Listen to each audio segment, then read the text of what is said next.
Merci Laurent d'être avec nous aujourd'hui à Trip de Bouffe.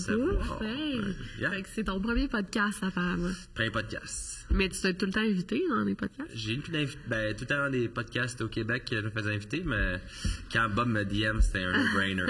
Je suis honoré, pour vrai. Non, mais c'est vrai, là, moi, je te check aller depuis un bout, puis j'étais comme, oh shit. Moi, je te check avant que tu me checkes, pardon. Ça se peut, ça se peut. Depuis l'anarchie culinaire, selon Bob. Yeah. Mais, tu sais, je vais essayer d'être humble en disant ça, mais pendant longtemps, je me suis dit, y a-tu quelqu'un qui va se pointer un moment donné et qui va comme intéresser la nouvelle génération à la cuisine? Ouais. Et c'est définitivement toi. Ben, merci. Pour vrai, là, c'est... On est quand même pareil à le faire au Québec, là, je sens... Yeah, mais tes vidéos, je veux dire, t'es over the top, c'est bien fait. T'as un public incroyable, je veux dire, c'est hallucinant. T'as 1 million de followers sur Instagram, ça, c'est quand même... on est rendu à 1.4 sur Insta, là. Ça va vite en plus. Ouais, j'ai checké les stats, j'ai pogné, je pense, 950 000 followers en 30 jours, quand j'étais en janvier-février, mettons. Wow! Je sais pas ce qui est arrivé, là. J'ai dû faire quelque chose que l'algorithme... Ouais. Mais moi, j'ai vu Tasty, même, qui ont publié une de tes vidéos. Ouais, ça fait un bout de temps, ça, en plus. C'était dans les... Pire vidéo à publier, en plus. Le lapin. Ouais. Ça, c'est à cause de la controverse du lapin. C'est sûr, c'est sûr. C'est qu'ils l'ont choisi, là. Les commentaires, c'était moitié emoji de vomi, moitié c'est beau. Fait que c'était... Jusqu'au States, c'était vraiment pas un ingrédient qui est comme commun, là. C'est plus un animal domestique. En Europe, c'est genre, le lapin, c'est délicieux, c'est fucking bon. Ouais, mais là, ça fait longtemps, ça, c'est dans les débuts que tes styles l'ont posté, puis ils l'ont reposté, je pense, récemment aussi. Mais ça n'a pas été tant plus de boost, je pense. Je pensais avoir une immense comme boost de following, mais c'était plus sur Facebook. T'as-tu étudié en cuisine? Ouais. OK.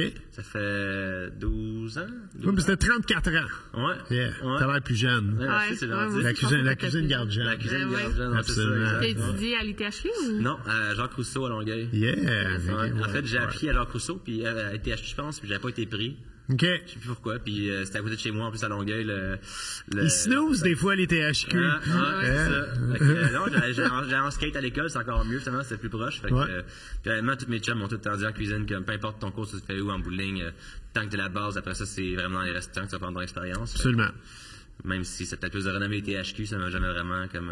Les THQ, c'est comme Jacques Rousseau avec un. Mais c'était un peu un fluke. C'était de la luck un peu. Puis en fait, j'étais sur une genre de liste d'attente. Il y a beaucoup moins de demandes maintenant, je pense, pour les cours de cuisine qu'à l'époque.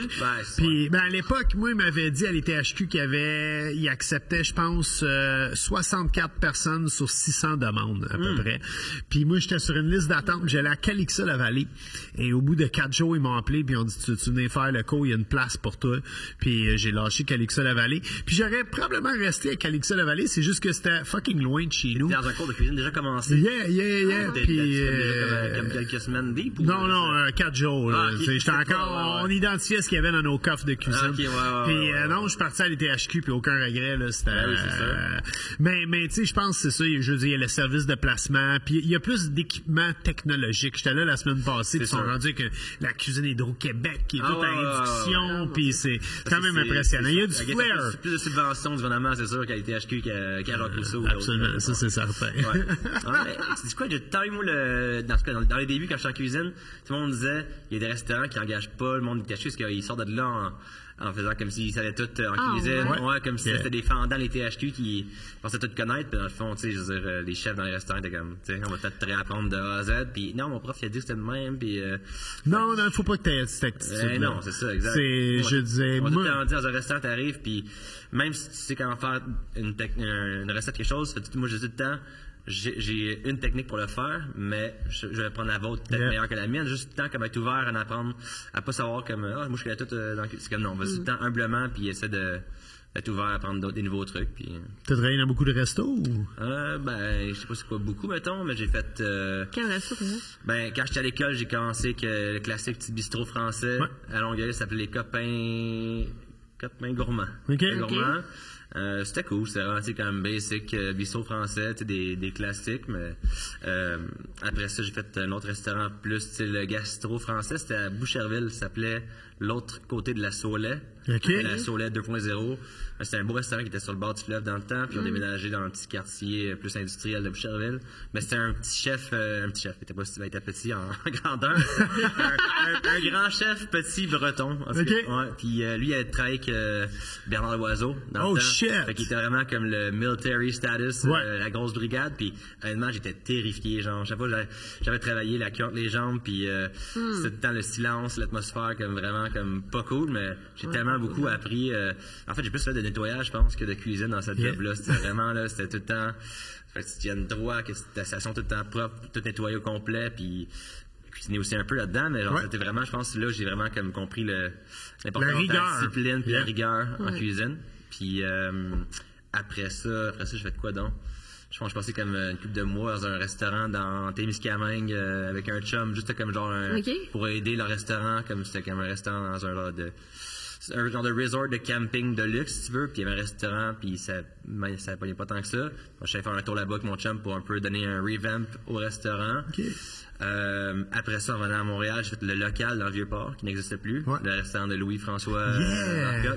T'as travaillé là pendant avec... Il faisait ses tournages dans le restaurant. Tu as travaillé avec Charles-Emmanuel Parizeau, ça veut dire... Lui, c'est à fond, c'est le chef exécutif, fait qu'il s'occupait plus de comme menu et autres, mais j'étais plus proche de Olivier Basile, c'est le chef de cuisine, qui est rendu, je pense, le Méac maintenant.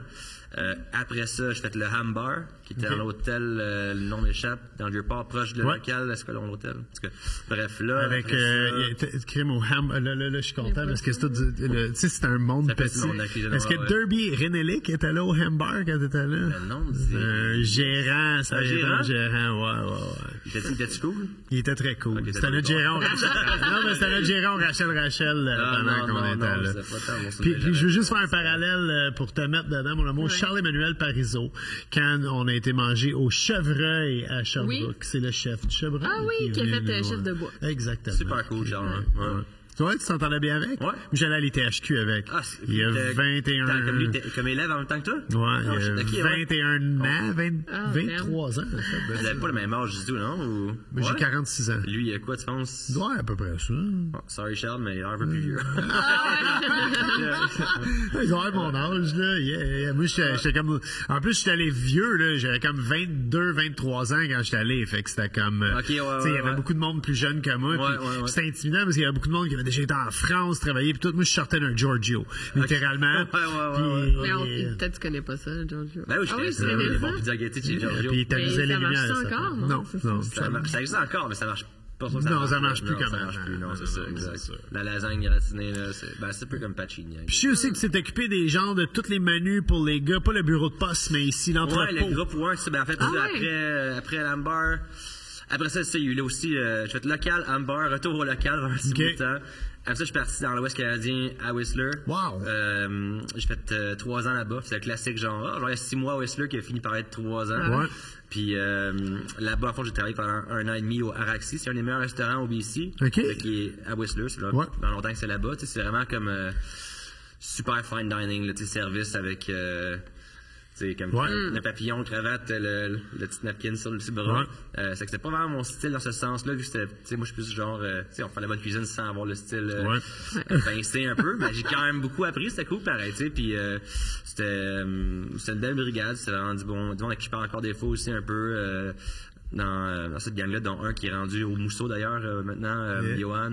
C'est une belle petite gang, j'ai beaucoup appris, mais là je me suis pété de poignet à un moment donné en snowboard, c'était 420, peut-être qu'il y avait un lien avec ça, je sais pas trop.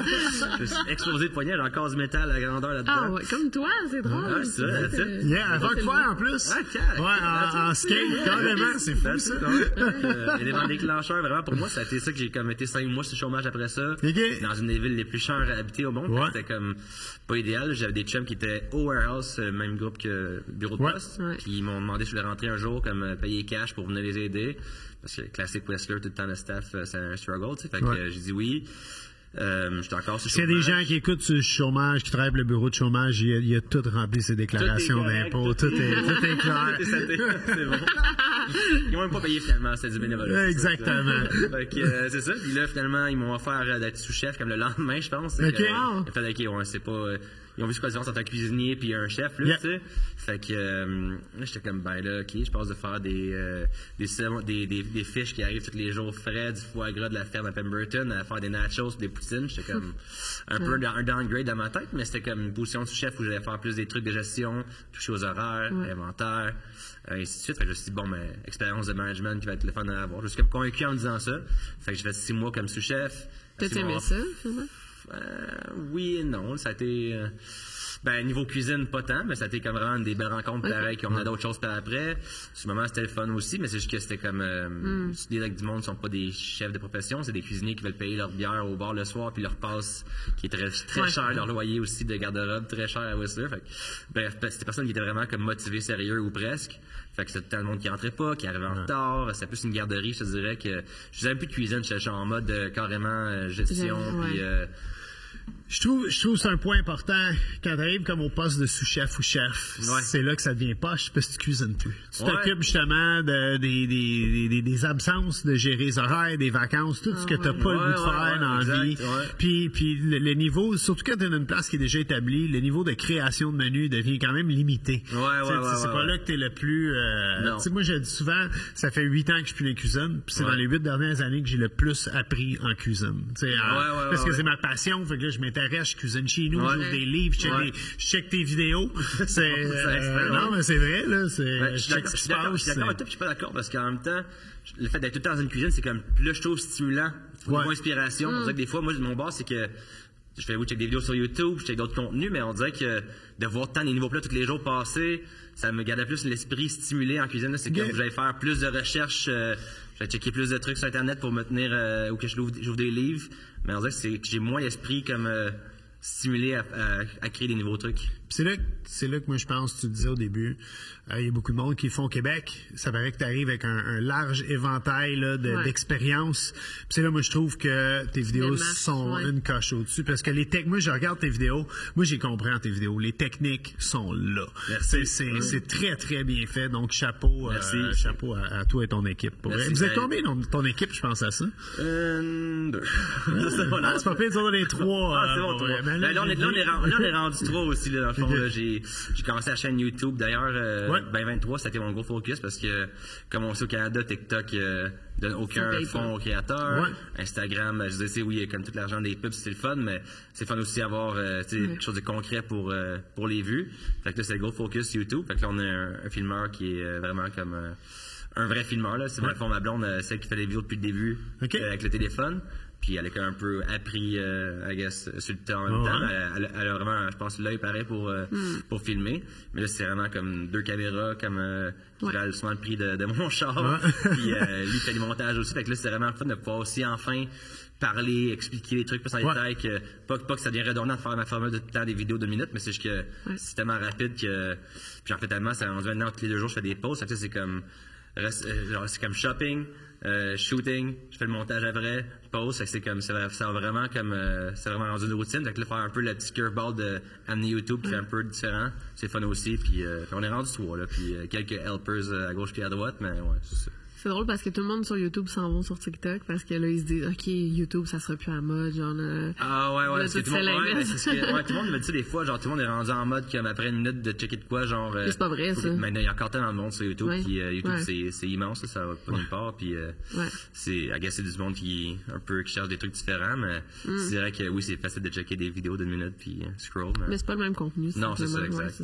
Puis c'est des vidéos, des fois, de comme 20 minutes, une demi-heure, puis le monde, il check quand même des fois au complet, puis... C'est quand même, c'est long, pareil, une demi-heure quand c'est 30 vidéos que tu pourrais checker sur ton TikTok. C'est toutes les mêmes recettes que tu vas faire sur YouTube qui sont sur ta chaîne? Non, en plus de faire tes vidéos TikTok, tu vas faire du contenu différent. Parce que c'est vraiment comme, fait que, mettons, ma blonde, c'est tout le temps dans le frame, si on fait les deux en même temps, fait que c'est vraiment un ou l'autre. Mettons, le premier que j'ai fait, c'est steak sauce béarnaise. J'ai fait une fois en version TikTok il y a longtemps. J'ai fait en version vraiment comme plus explicative. Fait que peut-être je vais faire des vieux vidéos TikTok que je vais refaire en mode YouTube, mais sinon, je pense que ça va être plus différent. Déjà que c'est le même contenu que je mets sur Insta que TikTok, fait qu'aussi bien avoir un peu de quoi différent sur YouTube. c'est de la job en crise, quand même. C'est de la job, mais ça fait pas comme de la job, fait que ça, c'est la meilleure partie. Mais... Moi, j'avais commencé à faire des vidéos TikTok, puis je vais l'admettre, quand j'ai vu les tiens, je suis dit, oh, fuck that, je fais plus de vidéos TikTok. C'est pas la même chose. Mais tu sais, je veux dire, c'est tellement bien fait, tu sais, moi, c'est pas de ma génération non plus, mais je suis quasiment assez vieux de dire c'est pas de ma génération. C'est quoi? Je suis exactement de ça, moi aussi, j'ai 34, fait que j'avais pas de compte TikTok avant de commencer ça, c'est la blonde qui m'a convaincu d'en partir un, mais sinon... Moi, je suis revenu old school, j'ai reparti mon blog. C'est ça, mais c'est une bonne source de revenus, tu sais, le monde clique ses recettes. Mais effectivement, je suis d'accord avec toi, je dis, toi, tu sais comment je travaille à la maison, je crée des recettes à tous les jours, puis c'est fou, je veux dire, j'ai pas l'impression que je travaille pantoute. Non, c'est ça, exact. Même que des fois, mon partner, il est comme, yo, tu t'en vas pour un week-end, t'as loué un chalet, tu sais, comme t'as pas besoin de cuisiner, mais ça me fait plaisir de cuisiner. C'est du plaisir, c'est ça, on t'arrives là, c'est une nouvelle cuisine, il y a de quoi de fun, carrément, il y a jamais des fois que t'as un goût de prendre juste une pause, de comme t'as commandé du Uber Eats, puis de... On en commande souvent, quand même très souvent, là. C'est ça que je trouve plate, moi, c'est rendu, on dirait que je cuisine juste pour les vidéos. C'est l'autre soir, je pense, ça fait comme chose un mois, puis c'est passé souvent, mais on a fait un split avec ma blonde, juste les deux ensemble. C'est musique italienne dans le background, c'est vin, juste comme. Pas de filmage. À m'aider à cuisiner, genre, non, pas de filmage du tout, puis juste comme pendant le temps, se regarder dans les yeux, faire des jokes, cuisiner. C'est vraiment comme fuck, c'est ça qui est le bon feeling de cuisiner. On dirait que c'est tellement rendu. Ben, j'adore faire les vidéos, mais juste que c'était vraiment juste pour le plaisir, pas pour personne d'autre qui checkait, juste pour nous autres, fait que ça me manquait. À faire plus souvent, je pense, parce que des fois, on oublie que c'est pas juste des vidéos, c'est juste que c'est manger tous les jours, puis c'est pas de cuisiner pour le plaisir aussi. Tu laisses ta blonde t'aider en cuisine. Ouais, exact. Ah, c'est vrai? Ben, j'ai des petites tâches plates, là, comme peler l'ail, genre. Puis... même pas. J'aime ça, mon spot. C'est mon temps, moi, quand je cuisine. Je cuisine avec mon gars. Ouais. Mais en fait, je laisse tout faire. J'y dicte la recette. J'ai vu tourner dans plusieurs vidéos, c'est ça, je pense qu'il aimait ça. Il vient d'avoir 13 ans, puis on va essayer de faire de quoi avec. on va le faire cuisiner. Est-ce qu'il a l'intérêt pour devenir cuisinier un jour? Ou... Il aime beaucoup faire le service. Tu sais, moi, je fais beaucoup de festivals pendant l'été.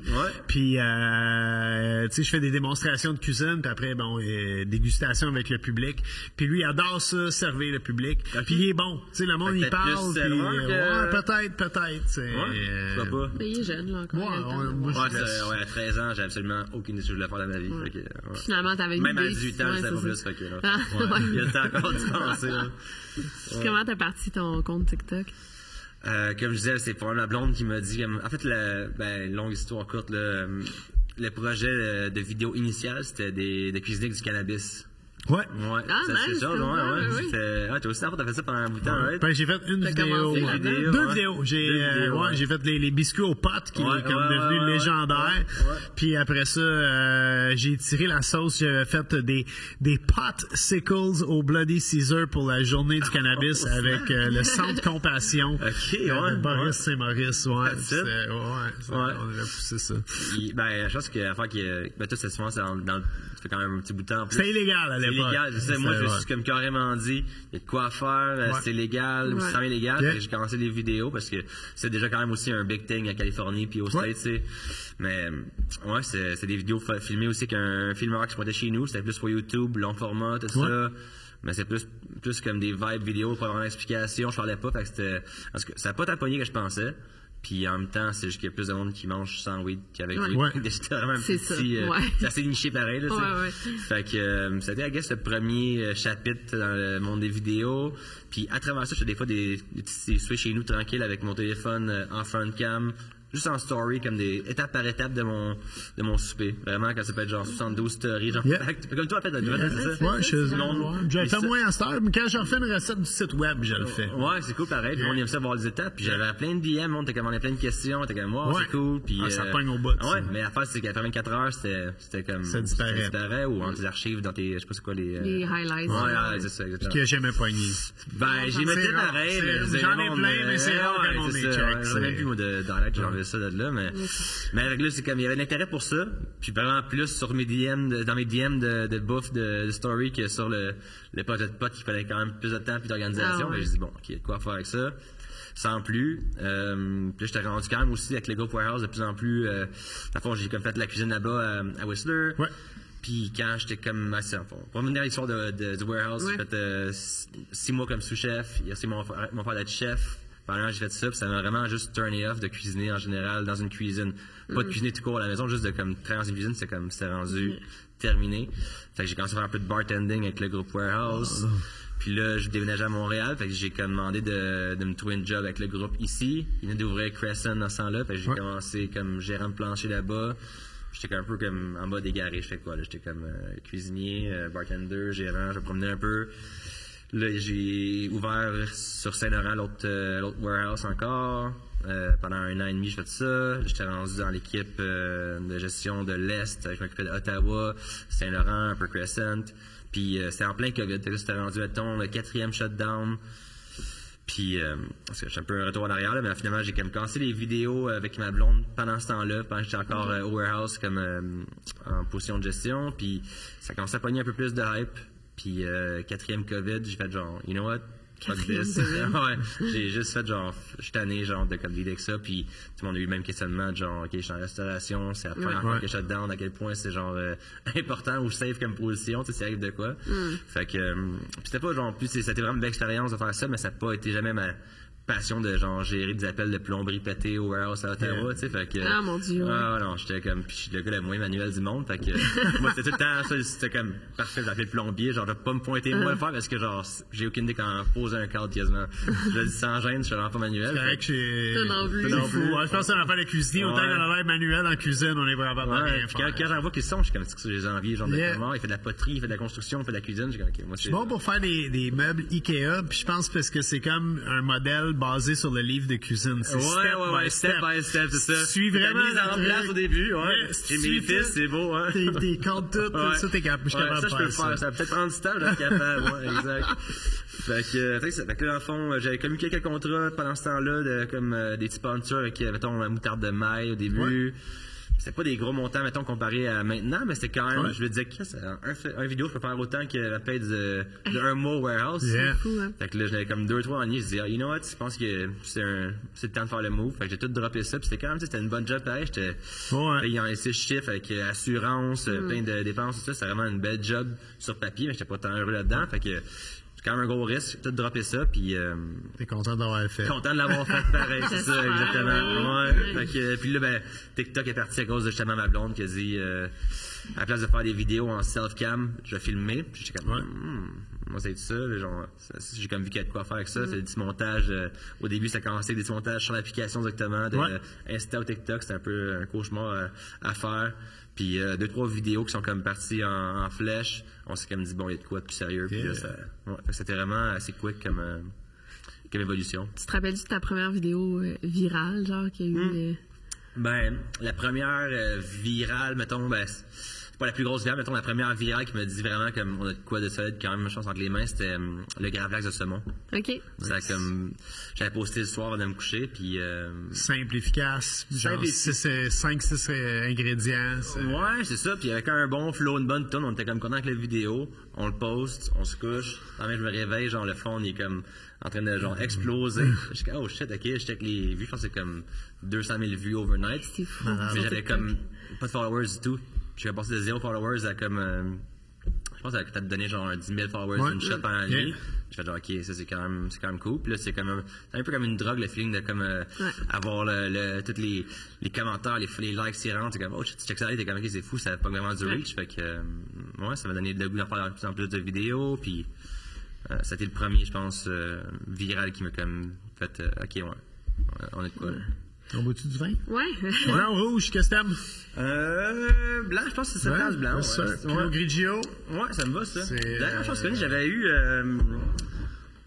je pense, un email de, je pense, ton équipe m'a envoyé du vin. OK. Je sais pas si j'avais pas répondu ou j'avais pas reçu ou j'avais déménagé. Non, je pense que j'avais entre deux déménagements, puis il y a dû avoir quelqu'un qui a hérité de la caisse de vin, je pense. Ben, ça, c'est notre deuxième brand. En fait, on avait le bouton en train. Oui, c'est ça. Qui va super bien, là, qui est toujours dans les épiceries. Puis ça, c'est notre nouveau brand là, qui sort, le barbecue à Bob. Yeah, vraiment, on vise vraiment la crowd de barbecue.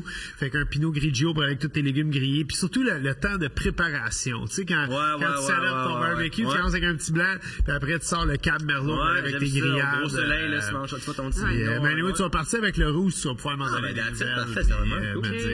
Cheers. Merci d'être ici. Merci de me recevoir. Ben oui. Podcast numéro 4. 4, ouais. Pas numéro 1, mais regarde.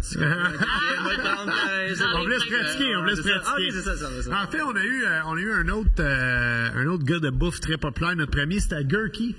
Ben oui, le YouTuber. Yeah, carrément. Qui est très intéressant, lui aussi, son parcours. C'est différent, mais... Ouais, non, c'est fou, pareil. On est rendu récemment Insta Chummy. OK. C'est comme DM une fois, mais non, c'est vraiment cool, pareil, ce qu'il fait. C'est plus celui des reviews de... je pense qu'il y a un des plus gros YouTubers québécois. Yeah. Absolument. Puis, nous autres, on a une idée, mais pour le commun des mortels qui écoutent, comment tu fais de l'argent avec tout ça? Ah non. Pas combien? Non, je sais, c'est le genre de questions que... La question cool. Ouais, non, mais... OK, non, mais... Non, mais c'est vrai que c'est quand même... Mais j'avoue, sur TikTok, c'est une nouvelle plateforme. Ouais, non, puis j'ai... C'est des collabs, surtout? J'ai une question aussi... dans une entrevue avec SCN récemment, parce que je pense que l'affaire, c'est que c'est tellement un monde qui est nouveau pour tout le monde que ça... Nous autres, on le sait, mais il y a plein de monde qui le savent. Non, mais c'est comme le monde à l'envers qui ont demandé à Zoé Duval comment c'est quand mais nous autres, c'est une entrevue qui dure 1h30, là. On a quand même jaser. Mais non, c'est une très bonne question. Mais pour l'instant, c'est vraiment tous les sponsorships qui étaient mon revenu numéro 1 depuis que j'ai commencé. Fait qu'il y a des sponsor ads pour carrément des vidéos en partnership, là. Je me produis de l'avant. Puis évidemment, dans les produits au moins que je file, parce que je disais oui, tout le monde a un prix, mais je disais en même temps, j'ai la chance de pouvoir plugger des produits dans mes vidéos qui sont pluggés organiquement. Je pense que la plupart du temps, c'est même pas le label, mettons, paid partnership, tu pourrais même pas savoir que c'est un ad. Fait que je pense que c'est ça qui est cool pour moi, parce que mon gérant, dès que j'ai commencé à faire les contrats, j'ai dit que c'est pas compliqué, peu importe la compagnie, pas peu importe, mais je disais comme peu importe, moi c'est le temps le guideline que je checkais. Si genre tu me mets un scénario trop scripté que genre je vais pas dire bonjour cette vidéo par... Non, c'est quand même... On a fait un, puis la compagnie a trouvé qu'on suçait tellement que c'était mauvais. C'est trop stage. On dira pas la compagnie. Non, on dira pas, mais ils ont envoyé des phrases genre qu'il fallait absolument dire, le Bob il a dit, c'est passé naturel. Ben là, Chris, c'est ça, mais là c'est... Moi je suis zéro acteur. Ben non, moi non plus, vraiment mauvais. Ça me tente pas en plus, c'est genre, ça va paraître, c'est ça, tu sais. Ça va l'air plus comme un peu quétaine que d'autres choses, je trouve. Fait que, puis, je pense que, en même temps, les brands, il faut qu'ils comprennent des fois que ne demande pas à un créateur de changer sa formule de contenu. C'est comme, exemple, la dernière que j'ai faite, c'était Olimel, la dernière que j'ai faite, puis il avait comme pogné, je pense, 3,5 millions de vues. Wow. Puis c'est genre, c'est un petit brand, cool. C'est un brand du Québec, Olimel, mais juste que, ils m'ont fait quand même confiance. J'aimais ça parce que l'affaire qui arrive, c'est que la plupart des compagnies vont demander de faire des vidéos avec des chansons qui sont copyright free. Ceux qui me suivent savent que genre j'ai le temps la musique est une grosse partie de mes vidéos pareil. Fait que maintenant, ce que je fais, c'est qu'à la place de mettre une toune de marde, je mets juste pas de toune pantoute. OK. Puis tes sons de... Ben, juste les sons de ASMR parce que ça vaut mieux mettre pas de toune qu'une toune de marde. C'est juste simple que ça. Puis ils m'ont envoyé au début comme des suggestions. Ils m'ont envoyé, je pense, des musiques... genre, sans dire que c'était genre un soundtrack de genre N1 Mixtape Basketball. C'est comme genre, j'étais comme genre, aucune chance de ça. C'est un clavier, c'est un sol qui fait des tonnes. Là, j'étais comme non. Fait qu'ils ont dit, tu sais quoi, on fait confiance, puis ils ont bien fait parce que ça aurait honnêtement sûrement gâché un peu le vidéo, mettre une tonne. Fait que, dès qu'il y a un guideline précis, genre, c'est non. C'est genre, si tu laisses faire mes affaires, plugger ton produit. Ça se négocie, là. Tu penses faire un site web éventuellement avec toutes tes recettes? Le site web, c'est l'affaire, j'ai plus de misère, Bob. Ça me prend un assistant parce que là, je vais faire des choses. Parce que c'est comme, là, je suis en mission tout le temps, comme poster tous les 2 jours depuis mi-décembre. Mais c'est beaucoup. C'est beaucoup. Puis, c'est la question qui vient souvent, genre, où la recette? Puis, genre, elle est pas là la recette. Je t'en dis, va acheter mon livre, sinon, c'est juste que. Pas par paresse, c'est juste que genre je mets quand même beaucoup de temps à faire tout le reste, puis juste faire tous les montages, ça prend beaucoup de temps aussi. Faut le monde ne le savent pas peut-être, mais genre, tu sais, les montages, ça prend quand même un genre de comme 3-4 heures à faire après les vidéos. Fait que faire les emplettes, faire les vidéos, fait que je pourrais trouver le temps pour les écrire, mais je pense que ça va venir avec le temps. Peut-être quelqu'un qui va pouvoir m'aider à le faire. Puis site web, il est existant, mais il est encore en mode privé. Parce qu'en fond, je veux vraiment que tout soit comme prêt pour le launcher. tout ce qui va être le volet aussi merch qui s'en vient. On va faire des petits trucs, casquettes, des tabliers, des trucs, tout ce que je porte. Je fais pas des affaires, je fais pas des trucs qui ont vraiment rapport avec ce que je fais. Je vais quand même rester dans le domaine qui fait du sens avec ce qu'on voit. Fait que il va manquer ce volet-là qui va être pour le online store. Fait que je vais pas sortir un site qui est à moitié fini. Fait que là, dans le fond, on est quasiment sur le bord de sortir dans les prochains mois. Fait qu'il va sûrement avoir aussi un volet comme plus blog avec toutes les recettes détaillées, mais c'est quand même beaucoup de temps pareil. Ouais. C'est quand même beaucoup de temps, tu dois savoir. Tu écris tout, moi, c'est une équipe qui.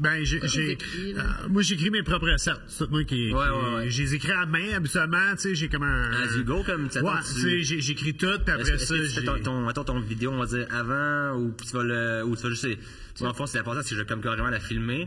Mais tu sais, moi, j'ai fait toutes sortes de formes. Tu sais, j'ai commencé, j'ai fait des vidéos longues. Tu sais, je voulais faire, quand j'ai commencé, il y a 18 ans, je voulais faire comme un show de TV sur le web. Fait que c'était la blonde à mon partner qui écrivait les recettes pendant que moi, je les expliquais. Parce que quand t'es cuisinier, tu sais, c'était un petit peu de ci, un petit peu de ça. Puis on finissait que ça se tenait quand même. Après ça, on a fait une espèce de formule plus live sur Twitch. Ça, c'était chaotique, là, parce que là, il fallait gérer un invité, il fallait que je fasse une recette. Des fois, la recette, elle chiait aussi, t'es en direct. C'est arrivé qu'une meringue tombe, littéralement, sur une tarte au citron, puis qu'on est là à la cave à la fin de 3 heures, là, un gros build-up pour... Mais là, à cette heure-là, j'ai finalement... Puis mon équipe trouve ça drôle, mon équipe de 3, parce que ils sont finalement, il a compris, tu sais, qu'est-ce qu'il faut qu'il fasse, c'est je cuisine, je prends la recette en note, puis après le soir, tu sais, je l'ajuste vraiment, tu sais, à jambon propre. Les autres, ils peaufinent le tout. En fait, il écrit pas à l'ordinateur, il écrit sur son téléphone, on va se le dire. Ouais, j'écris mieux sur mon téléphone. Tout sur mon téléphone, moi, avec quasiment. Moi aussi, mais même les montages, j'ai mon téléphone aussi, j'ai fait carrément sur mon téléphone. Mais c'est parce que, en fait, j'ai moins l'impression que je travaille si je le fais sur mon téléphone. Je peux écouter du sport en même temps. C'est vrai, tu le sais, j'écoute le basket, puis là, je tape en même temps. Moi, c'est souvent des vidéos de YouTube de cuisine en arrière, puis genre, je fais mon montage, puis. Mais des fois, on dirait que c'est. Mais tu sais, le downside, c'est que des fois, ça fait comme je trouve que je passe trop de temps sur le téléphone parce que, en plus de faire les montages, c'est comme, tu sais, écrire des affaires ou juste comme répondre aux emails, aux commentaires. Puis ça fait que c'est comme trop de temps à passer dans. Ça devient un peu comme lame de temps, genre, la face dans le téléphone, mais I guess c'est la job. Mais pour mon site web, j'ai été chanceux, mais je travaille avec un couple depuis 18 ans. Puis tu leur feeds les trucs. C'est des webmasters. Le site web, c'est à nous autres. C'est vraiment eux qui l'ont bâti à main, là. Fait qu'ils gardent ça à jour. Tu t'envoies des notes sur ton iPhone. Puis à peu près puis vraiment, là, à chaque hiver, tu sais, quand on tombe d'une période un peu plus creuse, qu'on travaille moins, les autres, ils se mettent sur le site web, ils le revendent. Ils changent un peu l'interface, puis tout. T'envoies les photos, recettes. Mes photos sont, en fait, moi, les photos, ça va ressembler à ça, ton plat. Parce que je suis vraiment pas bon pour prendre des photos. Mais en même temps, c'est devenu un peu ma marque de commerce parce que, tu sais, je suis pas en train, j'adore, moi, je check tous les sites, comme 3 fois par jour, tout, mais tu sais, c'est très léché. Fait qu'il faut s'entendre que quand tu vas faire une recette, ça se peut qu'il n'y ait pas des petites miettes autour, pis tout. Moi, la photo, ça va ressembler à ça. Tu vas faire le plat, puis si tu réussis, tu vas peut-être même prendre une plus belle photo que la... Exactement. C'est ça. Mais c'est peut-être ma lacune, c'est mes photos. Ou ta force.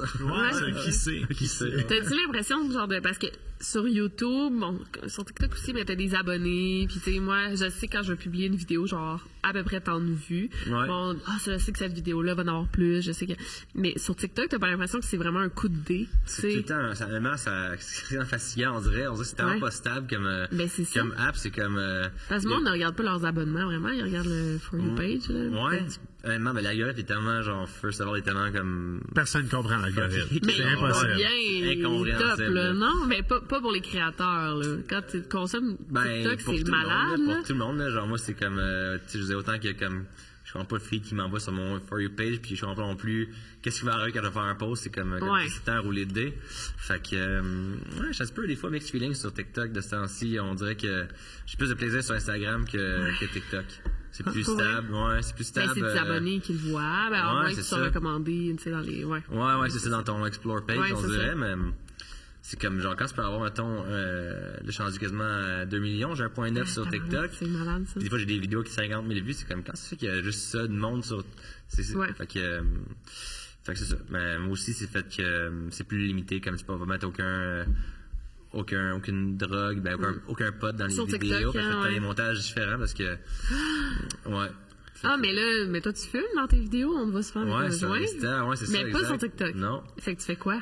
Ben, je fais 2 intros différentes, puis je vais couper l'autre pour TikTok. Ouais. Puis déjà, si je pense que je fais une autre infraction sur TikTok, je pense que mon compte, il va être.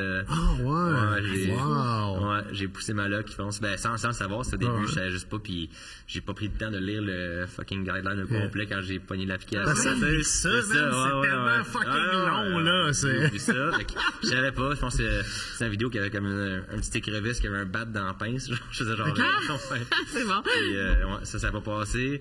L'autre, c'était au chalet, genre avec un arbalète, je pense que je faisais juste tirer sur une cible dans une vidéo style au chalet. Fait que ça aussi, ils l'ont bloqué. L'autre fois, c'était, je pense, j'étais sur un bateau, on faisait un vidéo, puis il y avait une tonne dans le background qui jouait, puis même si à l'oreille humaine, pas moyen de l'entendre, I guess le système l'a détecté. Ouais, exact, que c'est comme un copyright. Ça, c'est drôle. Ouais, man, fait que. Mais attends, je comprends pas parce que sur TikTok, tu peux mettre n'importe quelle chanson comme ça. Ben, la musique, tu mets sur l'application. Ouais. Okay. Là, c'était une tune qui jouait en background. Mais je savais pas que ça changeait de quoi. Ils l'ont comme détecté. Sur YouTube, ils sont vraiment top là-dessus. Facebook aussi, je pense. Sur YouTube, ils sont fous. Moi, j'ai reçu Pascal Picard à mes lives. Elle a joué une tune dans la cuisine qui est à elle, puis on a eu un copyright infringement. Sur sa propre tune. Y a-tu un nombre de temps, genre, je pense que c'est comme plus que 2 secondes. Ouais, je sais pas c'est quoi. Ben, c'est drôle, Seb, mon monteur, il a mis, j'ai présenté notre chat, la dernière vidéo, c'est Marjo, puis il a mis genre provocante. C'est Marjo, ouais, c'est ça. Puis ils l'ont enlevé, genre après, il a juste mis provocante, puis. Fait qu'il faut faire attention. Quand tu fais une vidéo que tu as beaucoup de travail là-dedans, puis là, à cause de même, c'était flag, c'est frustrant. Fait que c'est ça avec TikTok, puis là, genre. Je te demande pour être aussi vérifié, tu sais, avoir mon petit crochet bleu sur TikTok parce que parce que j'ai pas plein de monde qui mettent aussi mon contenu des fois de d'autres comptes par rapport, puis là genre monde me tag dans des vidéos d'un compte en Chine qui a mis mon vidéo qui rack quand même des bonnes vues, je suis comme OK, puis là j'ai comme tu sais j'ai mon livre, c'est comme je pense que c'est quand même plus important d'être vérifié maintenant, même si c'est un crochet bleu, mais j'ai fait 3 demandes pour l'avoir mettons, puis tout le temps des neiges, j'ai comme fait bon, fuck it, là je juste give up là-dessus là parce que moi sur Instagram, je veux dire ça m'a pris j'ai dû faire 100 demandes. Là, ah ouais, c'est vrai? Puis c'est une compagnie qui m'a aidé là, à l'avoir. Ouais, c'est ça. Je sais pas si qui le doute qui gère ça, mettons, genre que ça demande. Non, j'ai fait un article moi aussi à mon sujet. Je sais pas, moi j'ai fait. Moi je le sais. Ah oui, ok. Moi ben en fait, quelqu'un m'a juste demandé comme mets ton passeport, c'est mieux que je fais ok, parfait, c'est bon. Puis là, j'ai mis les liens, genre, je pense que c'est juste comme. C'est qui le dude qui check les demandes, genre, il est comme. Lui, j'aime pas la face, elle, j'aime pas la face. Ok, lui, il est en cool, parfait, c'est comme. C'est qui décide ça, genre. Ouais, j'ai même pris mon orgueil là, pour TikTok, j'avais comme écrit vos messages comme je m'excuse de mes infractions dans le passé. Community guideline. J'ai appris mes erreurs. Genre, j'ai fait un message vraiment de têteux en espérant qu'elle écrit comme on te pardonne, mais genre c'est beau tout ça, puis tes articles, c'est cool, mais genre faut pas oublier de tout le temps adhérer au règlement. Je je give up. Tu fais tes vidéos en anglais? Ouais. Yeah, t'as des millions de followers si on compte tes plusieurs 3 millions, là. Ouais, c'est ça. Ouais. T'as-tu des approches des Américains? Tu sais, c'est quelque chose... approche de... Pour des projets... Projets télévisuels? Ouais. J'ai des petits... tu sais, c'est que, honnêtement, depuis le temps, j'ai tout le temps... j'ai appris à plus vraiment croire à rien avant que ce soit comme finalisé. Tu sais, de fois, tu fais très bien. Inquiries qui rentrent, mais là, c'est comme si t'acceptes pour rien, mais c'est comme tant que c'est pas comme signé. Mais oui, il y a eu, comme mettons, j'ai failli passer à l'émission avec Guy Fieri. OK. Ah, wow. Mais j'ai vu que t'avais followé, tu l'avais vu. Ouais, exactement. Tu peux dire ce que tu penses de lui en français, il comprend pas. C'est ça, exact. Ah, ben, tu sais, honnêtement, c'est vraiment pas mon. Ben, c'est une légende pareille. Ouais. Puis il y a des très beaux cheveux aussi. C'est Bleach Spikes, parce que bref, fait que là c'est une émission 60, c'est quoi cette émission? C'est Guys Groceries Game. Ouais. Puis c'était quand même spécial compétition des créateurs de contenu de bouffe. Okay. Puis j'étais comme j'ai entrevu tout ça, puis finalement ils ont comme eux leur bord comme mis ça à next season, je pense, le shoot. Puis là j'ai aussi une agence qui m'a comme demandé pour un genre de casting, je pense, pour Food Network qui m'ont approché. Fait que c'est le temps pour mon gérant qui négocie ça. Puis moi, c'était comme le temps, genre, je vois les trucs passer dans mes mails de business. Moi, je suis comme, c'est cool, mais accepte pas avant que ça arrive pour vrai. Fait que oui, il y a quand même des petits trucs, des petites demandes, si à gauche puis à droite, mais des fois des brands aussi. Des fois, ce qui arrive, c'est des brands des States qui vont reach out pour faire une collaboration. Mais mal informés, ils vont comme réaliser comme 3/4 des négociations au Canada, puis dire non, c'est ciblé pour les States. Mais même si mon following aussi est majoritairement aux States en plus, mais des fois c'est juste que c'est des comme mettons, j'avais comme de quoi pour DoorDash récemment, DoorDash US, puis c'était comme genre vraiment un bon cachet pour juste faire comme moi qui commande sur l'application DoorDash la bière pour St. Patrick's, puis genre j'ai été. C'est malade ça. Puis là, dernier step genre avant de le faire. On dit, on n'a pas réalisé au Canada. J'ai fait, OK, je vais me perdre dans le fond, genre 20 000 $. Mais moi, je fais c'est majoritairement français qui me suivent, la France. Ouais, c'est vrai. Je fais des pubs pour la France. D'ailleurs, je veux dire, félicitations, c'est vraiment cool. Je voyais les stories à Bob quand t'étais genre les gros line-up. Merci. En Belgique, je sais OK, c'est immense, ça. Ça, c'est drôle en crise parce qu'en Belgique, quand on est arrivé, on a débarqué du train, on était un peu fatigués, puis je disais, hey, qu'est-ce qui se passe, il y a donc bien du monde. Puis là, un moment donné, je fais comme, oh fuck, c'est pour toi ce monde-là. Non, c'était comme dans les films, là, j'étais comme, interminable, j'étais comme, OK, il y a vraiment du monde qui. Puis moi, pendant qu'elle fait ses dédicaces, moi, je me promène dans la ville, je visite. Je prenais une bière au bar, puis il y avait des gens plus âgés à côté de moi. Puis t'es comme, t'as vu la fille, là, je sais pas ce qui se passe. C'est une Américaine très populaire. C'est ma femme, c'est malade. C'est la femme. C'est bon, ça. Mais félicitations, c'est cool. Merci, voyons. T'as-tu déjà été au cœur d'une controverse, genre, depuis que tu fais. Parce qu'on a toutes eu une, moi, pas vraiment, là. Mais... T'as pas eu de controverse. Non, ça non plus. Mais t'as-tu au passé proche ou genre de quoi? J'étais chanceux dans les commentaires. Je disais, comme j'ai fait comme ton vidéo de lapin qui a fait un peu de ta tête de cochon, j'étais comme.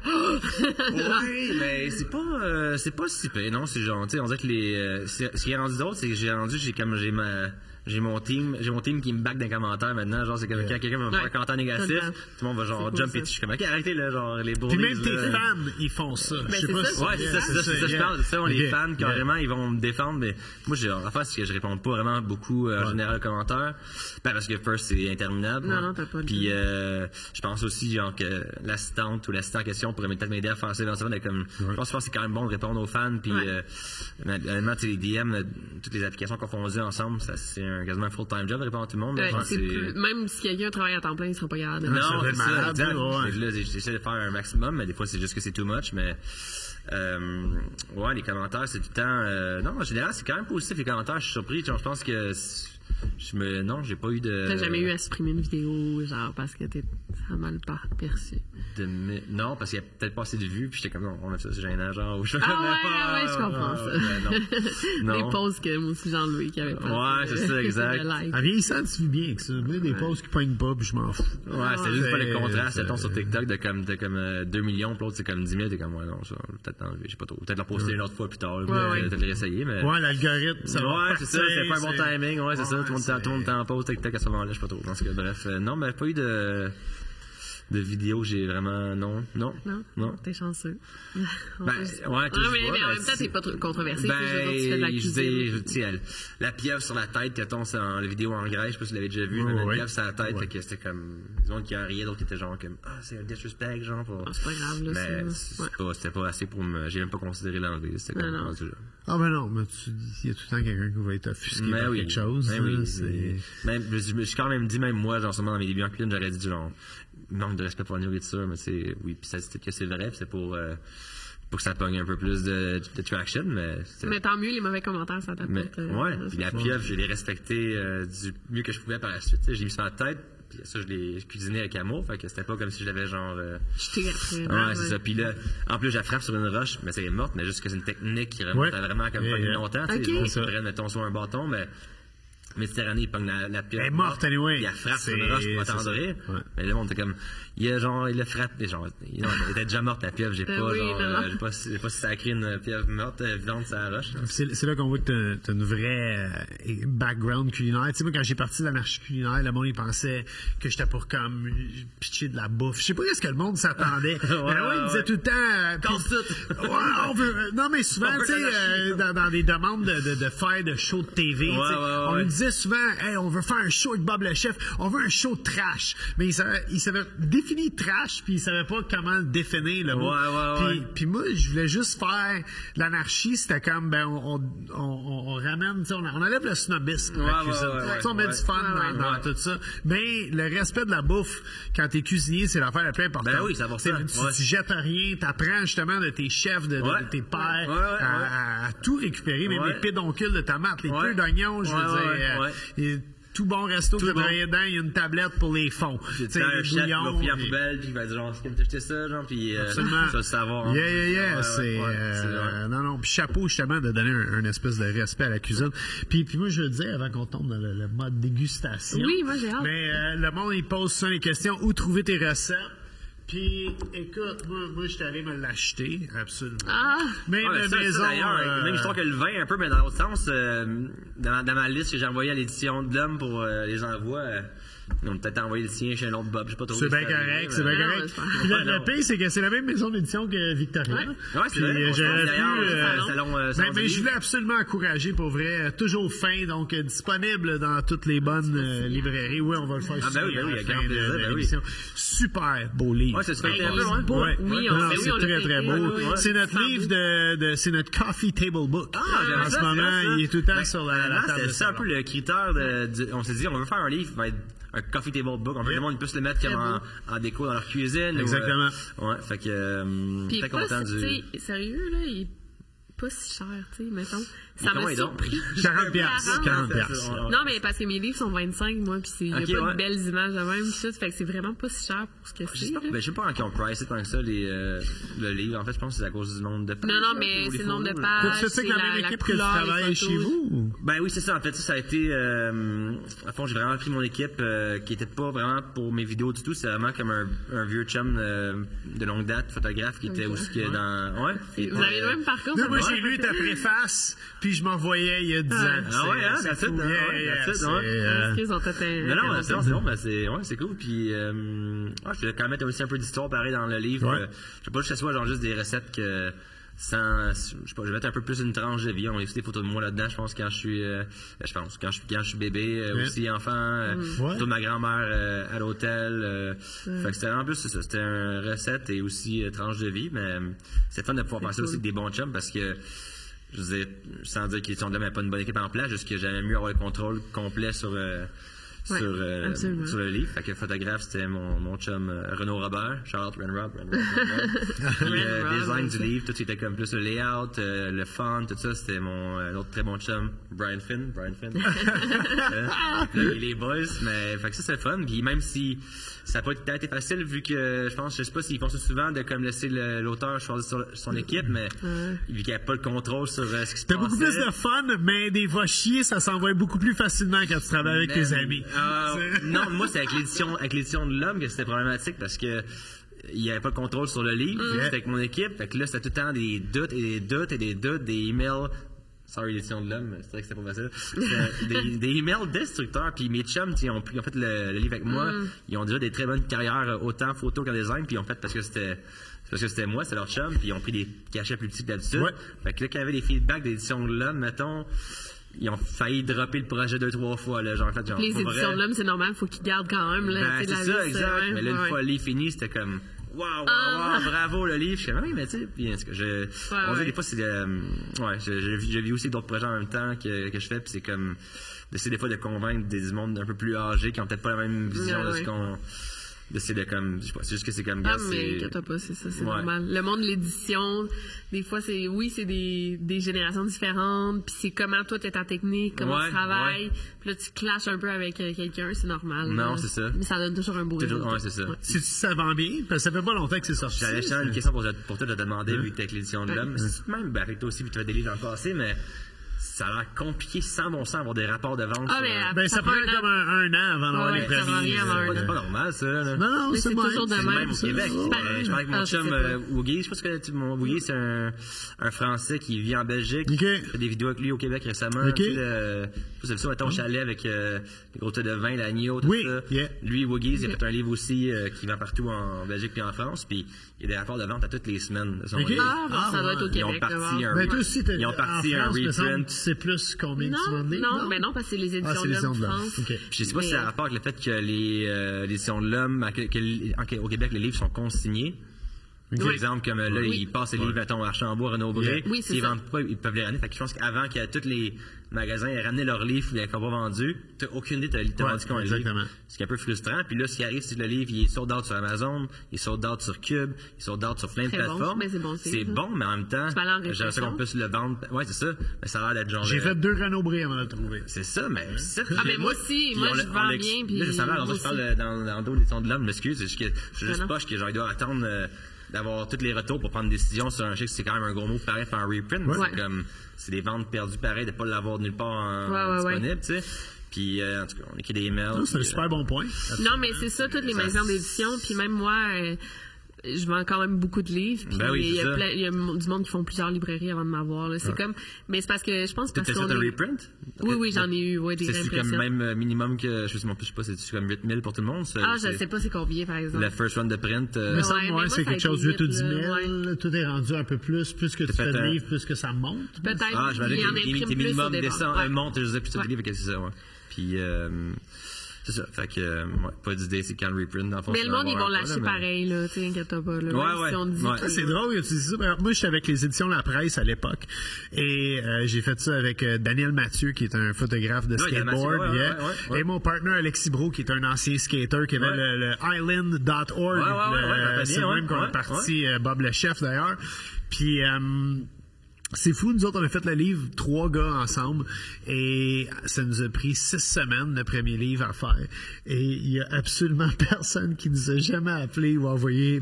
Les courriels étaient moins populaires à l'époque, là. Il y a 17 ans. Arrangez-vous avec votre livre. Vu jamais personne qui nous a écrit, man. C'est malade. Personne s'est pointé. Même on invitait le monde. Ouais, demain, on va shooter des photos. Venez. Puis le monde, il venait pas. Puis à un moment donné, on était juste comme, voilà le livre. C'est ça. Puis ils ont enlevé une photo, tu sais, juste pour dire, on a notre mot à dire. That's it. Puis, c'était quand même intense. Moi, j'avais moi, j'étais très inspiré RBO à l'époque. Fait que je me costumais littéralement, tu sais, comme la salade Waldorf. J'étais déguisé en Duffy Waldorf, qui est un golfeur célèbre. Puis je drivais une pomme au terrain municipal de golf. Puis il a fallu même qu'on convainque le gars au terrain municipal de golf de pouvoir aller driver des pommes sur le terrain de golf. Puis, mais on avait... c'était compliqué quand même de faire 100 recettes déguisées. C'est sûr. Il y a certains concepts qui étaient moins bons, un peu plus douteux aussi. C'est plus dur à venir à figure out. C'est ça, exact. Tu veux sortir la... Oui, parce qu'à Trip de Bouffe, on demande tout le temps de t'inviter de choisir un ingrédient ou un plat. Puis toi, tu as choisi l'huile d'olive. Je savais même pas c'est quoi le nom du podcast, excuse. Trip de Bouffe. C'est un bon nom, on aime ça. T'es allé pour l'huile d'olive. Là, je sais que t'es sponsor, belle excuse. Ouais, c'est pas un genre de... C'est un peu comme la famille grecque que j'ai jamais eu finalement. OK. Ouais, sont vraiment... Puis ça, c'est des Québécois qui habitent en Grèce, si je me trompe-tu? Pas loin. En fait, le fondateur, monsieur Aristo, il a 70 ans, le monsieur, puis lui... un peu classique scénario de grec qui vit au Québec. Il est venu à 17 ans, je pense, puis il fait plusieurs restaurants, je pense sûrement comme plongeur en commençant, puis monté dans la restauration. Il a ouvert un restaurant avec sa femme Michelle, québécoise, qui s'appelait La Belle Excuse, d'ailleurs, le restaurant comme la compagnie, à Coin de Joliette. Puis lui, dans le fond, le monsieur Aristo, il y a comme plein de terres familiales dans la région de Cora, qui est au sud-ouest. Puis il y a plein de terres de famille, plein des oliveries familiales là-bas. Fait que il passe, je pense, sûrement la moitié de l'année ou plus, même en Grèce.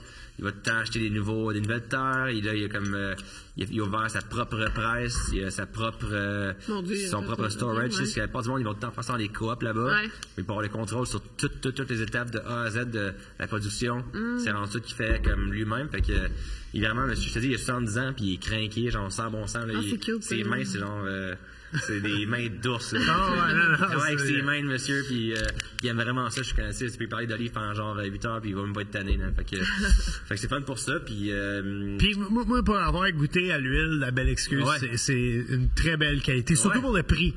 Parce que c'est très abordable. On parle. Un peu plus cher que les entrées de gamme, mais middle price point, puis vraiment un produit de qualité, comme tu dis. Puis là, je n'ai rien enlevé à la belle excuse. Non, je sais, mais c'est parce que lui, il l'est, puis je veux pas qu'il y ait du trouble avec ses commanditaires, parce qu'aujourd'hui, là, on est allé dans le haut de gamme. La moins chère de ces bouteilles-là est 25$, si je me trompe pas. Puis, fait qu'on a décidé d'y aller pour une dégustation d'huile d'olive. Avant, par exemple, d'aller là-dedans, je veux mentionner un gars qu'on a en commun, qui s'appelle Vincent Trudel, qui fait des planches à découper, qui sont... il est au beau logo. Le logo, il est où? Le logo, il est ici. Ah oui, il est là. C'est là aussi, là? Ouais. Je l'ai vu, d'ailleurs, Arnaud Soli, elle lance par la fenêtre. Oui, d'ailleurs, oui. Arnaud, il a pitché ça dehors, Il y a de la neige, heureusement, Il fait... allez visiter ça, Vincent Trudel Atelier sur Instagram. Vincent Trudel, les planches sont incroyables, je veux dire. Non, puis c'est un vrai ébéniste artisan. Il fait des guitares en bois, il fait des super belles armes. Non, c'est malade. Son Instagram, c'est fou. Honnêtement, depuis longtemps, genre, j'étais comme... Ça me pensait un sponsor de planches à découper, puis c'est dur, on dirait, en trouver des bonnes puis des belles. Quand il m'a écrit, je fais genre, man, let's go. Genre, on a envoyé déjà, je pense, 2 genre immenses, même, une à pain, 2, il fait chance érable, puis l'autre, ça, c'est quoi? Ça, c'est... Cerisier et érable, si je me trompe pas. C'est ça, exact. Mais tu vois, moi, je l'ai une que je garde pour mes légumes et viandes, puis c'est une pour les fruits. Elle a plein de framboises, on dirait. Exactement, c'est celle pour les fraises. Puis là, on va faire une dégustation d'huile d'olive, puis j'ai amené... Belle niche, Bob. Ça, c'est un pain pagnotta qui vient de la boulangerie Margherita. On vit dans la petite Italie, madame. OK, cool. Et Margherita, c'est une boulangerie centenaire.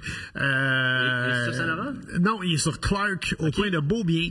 Et il fait d'ailleurs... C'est tout petit. OK? La boutique... C'est pas cute. Tu sais, vous allez pas là pour acheter comme des petits gâteaux, le fun. Même, je dirais, c'est rustique et froid comme ambiance. Comme on l'aime, il fait vraiment un pain.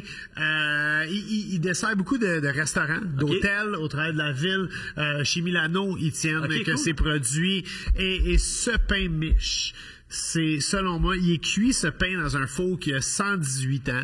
Et c'est, selon moi, un des bons pains qu'on peut acheter. On peut avoir un petit sound check? Ah, écoute, vas-y. Je suis gardé. Pour le micro ici, là. Bien joué! Fred Joe. Il y a plein de farine qui est tombée dessus. Là, on va se faire chicaner par temps, mais c'est dans ta tête, là, c'est correct. Là. Et on va y aller pour les huiles d'olive. On a aussi, j'ai acheté des tomates en faire comme tomates huile d'olive. Non, juste, on va mettre des huiles d'olive. Je pensais que c'était comme on avait fait en Espagne. Comme on avait fait en Espagne, non, on va y aller. J'ai bien fariné de plan de travail, en tout cas.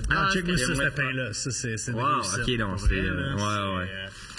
C'est quelque chose de... C'est quoi le nom encore de la... Margherita. Donc, la pizza?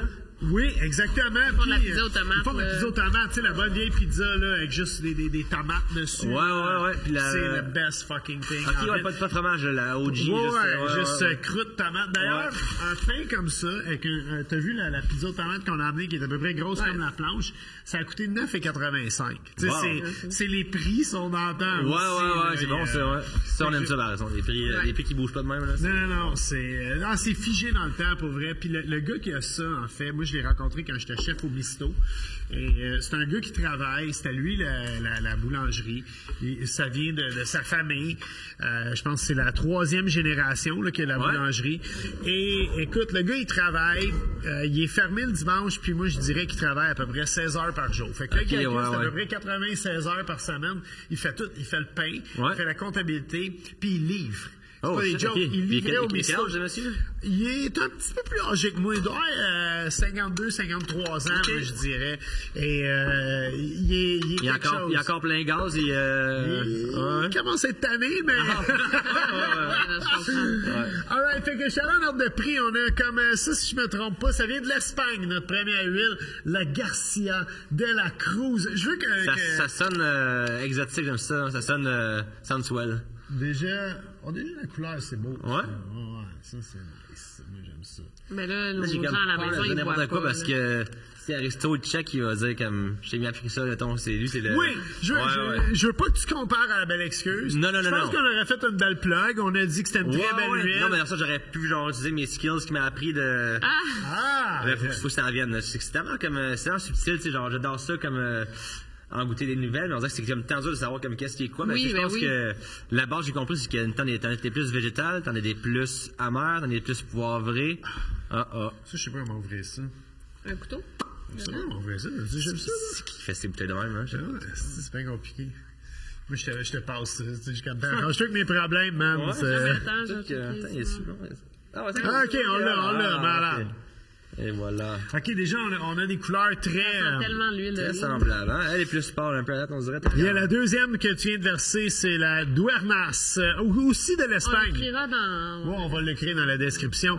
Et en troisième, on a la Herdade do Esporao. Ça, c'est portugais. Okay. C'est fou, ça vient tout de chez Milano, qui est l'épicerie italienne. Ça, c'est dans leur section de gamme. Puis là, je nous ai la Lorenzo No. 5. Elle a l'air grave, hein? Ça, c'est italien. Ça, pour la modique somme de 45 vous avez 500 ml d'huile d'olive. C'est quand même assez dispendieux, pour vrai, pour de l'huile d'olive. C'est n'importe quoi, hein, tu sais, je veux dire, c'est comme, il y a du monde qui... On veut savoir lesquels et lesquels. Oui, on les met devant, puis, tu sais, j'avais préparé une assiette avec des croutons, là, puis qu'on va se déchirer ça à la gang. Puis aussi, tu sais, juste pour être certain, puis faire un beau décorum, là, on va se couper une petite tomate ancestrale. Ça dit que c'est fait from pitted olives parce que c'est fait une différence s'il enlève les pépins avant, quoi, ou les noyaux.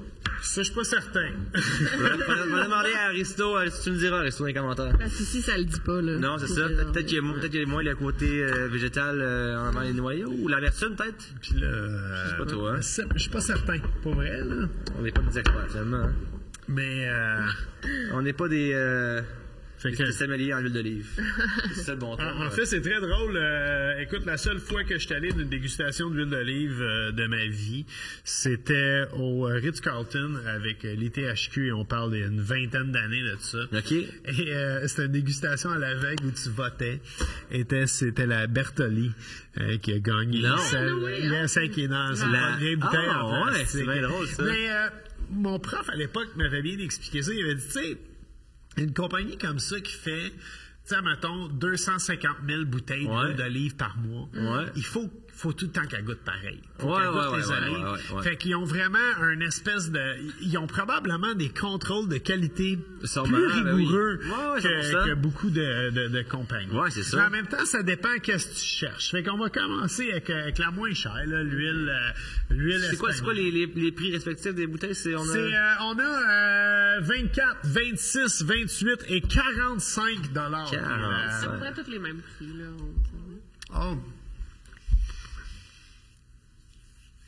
Je ne sais pas la différence. Ça goûte l'olive noire. Ça goûte vraiment à Kalamata. Mon Dieu, le goût d'olive est vraiment... Oui, il est vraiment fort, hein. Il est prononcé même... Belle amertume, pareil, ça. Ouais, mais genre, elle a du punch. Ça a du torque, ça. On parle... Ça, je goûte pas. La Garcia de la Cruz. C'est... Wow, je m'attendais pas à ça. Non, c'est ça. Moi, ça fait moins longtemps que toi, le tasting. Ça fait environ 2 semaines. Parce que, notre belle nouvelle, je travaille sur une nouvelle collaboration avec La Belle Excuse. OK. Là, on s'est comme dit, on peut inventer une nouvelle olive, évidemment. Si on peut mettre un produit qui existe déjà sur les tablettes. Fait qu'on a fait un assemblage. OK. Fait que là, en fond, t'allais goûter 3 huiles différentes. Une olive verte, une olive noire, puis... C'est pour ça que t'es dans la Grèce, ou... Non. En fait, oui, on allait faire aussi des petits tests là-bas, mais là, c'était vraiment, à fond, c'était au bureau La Belle Excuse à Joliette, on allait faire le petit tasting. Puis il y en a vraiment, comme tout le monde, unanimement, on a vraiment choisi le même mix. En fait, c'est comme carrément, c'était comme 3 huiles différentes. On se disait, on va faire un tiers, un tiers, un tiers, un quart, 3 quarts. Là, vous avez des petits assemblages de même. Puis il y en a fait vraiment un mix, je pense que c'était comme les 3 huiles, un tiers, un tiers, un tiers.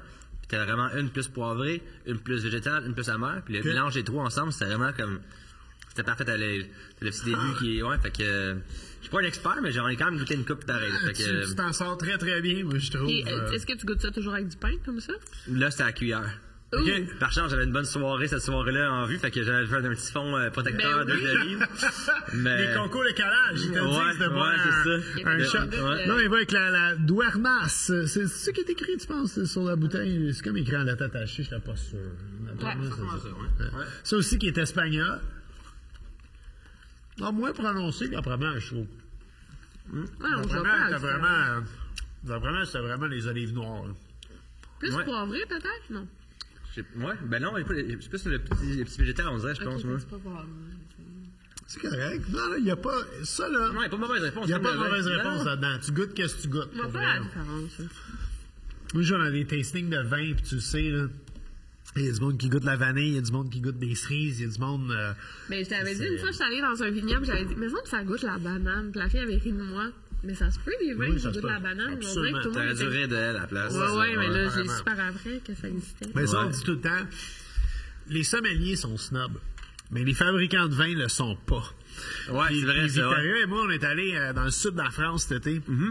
Puis à cause d'une connaissance de la télévision, on a eu la chance de visiter un vignoble à peu près à 45 minutes d'Avignon. Cool. Puis on arrive là, puis on a été reçus comme des rois. Puis on se rend compte que le gars qui nous reçoit, c'est le président des vignerons indépendants de la France.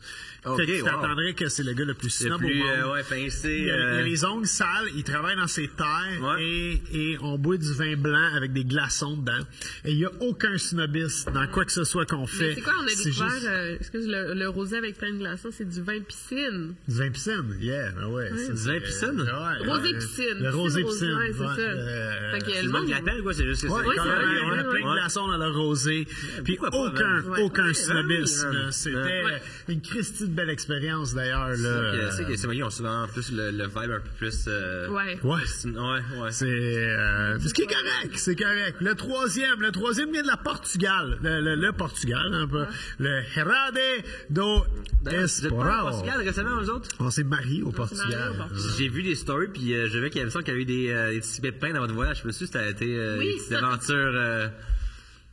Je vous avais vu des affaires d'hôtel. Airbnb. C'est en Espagne, ça. Ah, c'est en Espagne? Ah oui. Au Portugal, ça a bien été. On s'est mariés. Non, en Espagne. Félicitations pour ça. Merci. Merci. En Espagne, on était là à Majorque. Qu'on recommande à personne. J'ai pu comprendre, C'est comme à côté d'Ibiza. Moi, j'ai passé l'âge de Ibiza. Fait que je me suis dit, Majorque, ça a l'air cool. En fait, c'est très touristique. C'est juste des Allemands, hein? C'est juste des Allemands. C'est fou. Tout est écrit en allemand, même si c'est capoté. Les paysages étaient beaux. Je pense, mais c'est parce que l'affaire, si tu y vas l'été, il fait très chaud. C'est la saison touristique, fait qu'il y a du monde partout, puis c'est pas plaisant. Puis si tu y vas autant que nous autres, on est allés, il y a rien. Il y a rien d'ouvert. Il y a absolument rien d'ouvert. Puis on s'était quand même loué un beau Airbnb. Problème, first world problems là, que vous allez dire. Mais c'est parce que, tu sais, s'il fait 15 degrés là-bas, c'est pas isolé comme ici. Fait qu'il fait fucking frette dans la maison. Le soir à 10, pas de chauffage. C'est ta nuit de noces, puis tu dors avec une tuque sur la tête. C'est bien collé, mettons. On était collés. Ça, c'est sûr qu'on était collés. C'est vrai. On n'a pas besoin de froid pour ça. C'est ça. Exact. Ceci étant dit, on a aimé Barcelone. Ça, c'est mon prochain voyage, je pense, à Espagne. Écoute, Barcelone. Mais ok, t'es jamais allé. Non, j'ai jamais été en Espagne. Barcelone, c'est la plage, j'ai voyagé pas mal, puis c'est la plage j'ai le mieux mangé au monde. Surtout avec un background un peu skateboard, de faire pour des spots que tu as souvent. J'étais au MacBa, absolument, mais c'est drôle en vieillissant. J'étais au musée d'art contemporain pour voir l'exposition et pas pour skater. Mais j'ai quand même checké les marches, puis je me suis dit, dans le temps, j'aurais pu. J'aime ça qu'elle passe, ça, absolument. OK, l'huile portugaise. Pour en faire celle-là ici, là. Moi aussi, C'est bon, ça aussi, Puis là, on y va. C'est comme si elle avait un peu. Elle était plate, la deuxième, là. On dirait qu'elle était support d'être comme. Tu sais, un peu comme le petit goût ranci, l'huile d'olive, là. C'est comme. Je pense que c'est peut-être le végétal qui était trop. Mais ça, moi, je le dis souvent. Qu'une huile d'olive super chère.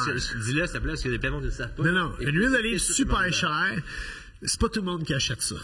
puis ça se peut qu'elle soit rancie. Puis ça, c'est plate. Parce que si t'achètes un vin bouchonné à SAQ, tu le ramènes à SAQ, puis il s'obstine même pas. Moi, j'ai déjà ramené un que j'étais pas sûr, puis j'ai dit, je trouve qu'il est pétillant, mon vin rouge. Pose pas de questions, il goûte pas. Il te rembourse ton argent, va t'en chercher un autre. Une huile d'olive, ça se peut qu'elle soit rancie.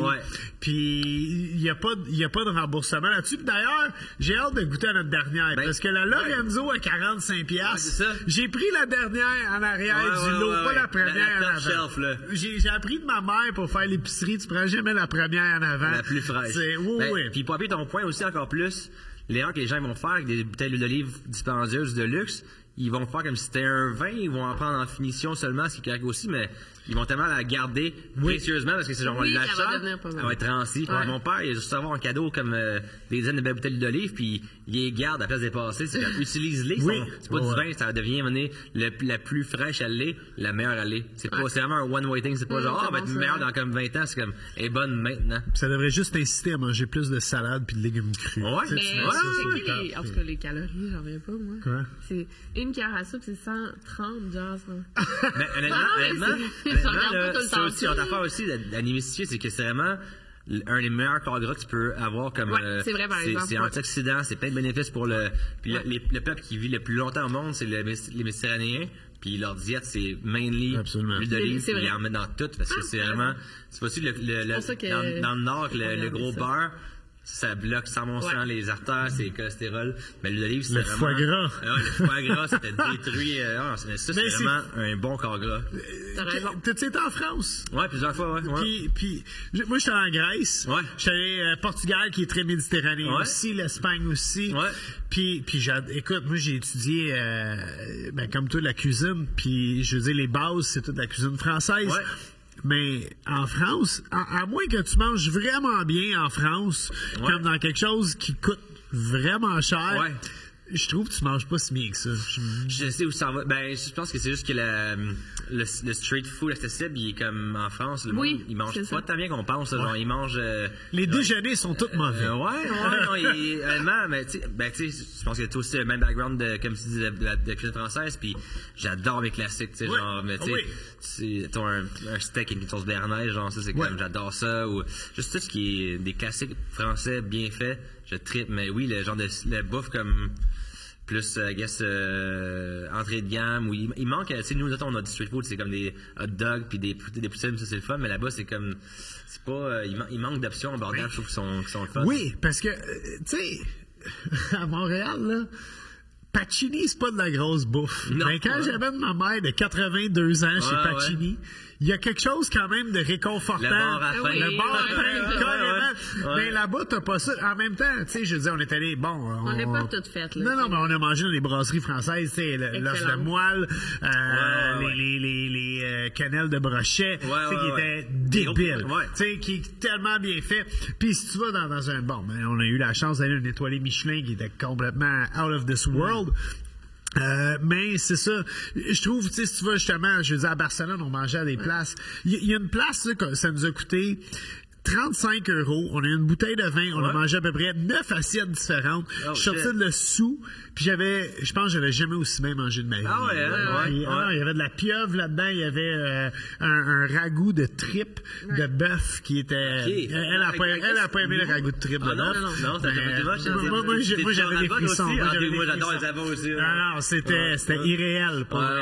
Si tu vas à Barcelone, je te donnerai... Tu dois aller là. Niveau prix, genre, tu peux avoir des meilleurs trucs à manger dans le pays que... Si tu fais attention à Paris, c'est comme là, si tu te fais défoncer, tout est genre, mais même en Grèce, c'est un bon comment ça, un gyros, un gyro, alors c'est tellement pas cher, puis c'est tellement bon, ça direct à manger quasiment tous les jours, parce que c'est tellement comme le bon feta de chèvre frais, des bons légumes. Fait que non, j'adore cette bouffe là aussi. Fait que là on goûte à la. Ah, tu as goûté Lorenzo? Je pense qu'on y allait toutes. Lorenzo numéro 5. Ça va pas être mauvais en tout cas. Lorenzo numéro 5. Dans le coup un peu. Oh shit. Ok. C'est mais écoute. Je suis pas sûr du petit après-goût. Es-tu poivré, quoi? À t'entendre tousser, là. Ouais. Le petit côté poivré, il y est. Mais ça, il n'y a aucun doute. Il y a de l'olive là-dedans. Là. C'est. Elle a du corps. Ouais. La troisième, je trouve. Ouais. Définitivement quand même plus complexe, je pense, que les autres. Mais je sais pas, j'ai pas eu le petit poivré à la fin, on dirait, moi pas encore. OK. On est loin de la Bertolli, là, dans le contenant en plastique. Là. Je vais faire un blind tasting pour savoir. Ah, je suis pas bon là-dedans. non, je pourrais pas le faire. Pour vrai, là, je serais très nerveux de faire ça. Définitivement, entre deux là, ça se joue, en tout cas. Fuck, les tomates, c'est vraiment bon, vraiment. Tomates, fleur de sel. C'est de faire genre un sandwich, genre, comme ça, tac, tac. Man, tu te gardes rendu là. Mais en là. Espagne, attends, c'est quoi qui faisait donner la tomate? Le pan con tomaté. Il frotte la tomate. Ça, c'est fucking bon pour vrai. Ouais. Mais encore une affaire, c'est comme c'est ça que du pain de merde, puis des tomates de merde, ça, c'est pas la même expérience. C'est la bonne tomate, une bonne Tomate olive. bien mûre. Ouais. Des grains de sel. On a le bon pain pour le faire, ça, c'est sûr. Là. Oh, wow. Ce pain est fucking bon. Pour Ouais, vrai, c'est fucking bon. C'est pas, là. OK, j'ai pas ça, la petite dernière. La Lorenzo numéro 5, je pensais que c'était pour être surévalué. Honnêtement, non, il y a vraiment quoi qui se passe là. Ouais. Oh, wow. Ça le fait, ça. Avant de finir, c'est vrai, on demande toujours à nos invités s'ils ont une histoire de fantôme à nous raconter. Peut-être t'en as pas. On te met sur le sport, J'en ai on a zéro. Non! Non. Tu crois-tu à ça? Ben, pas d'en avoir un, non. Je suis vraiment du genre, faut le voir pour le croire.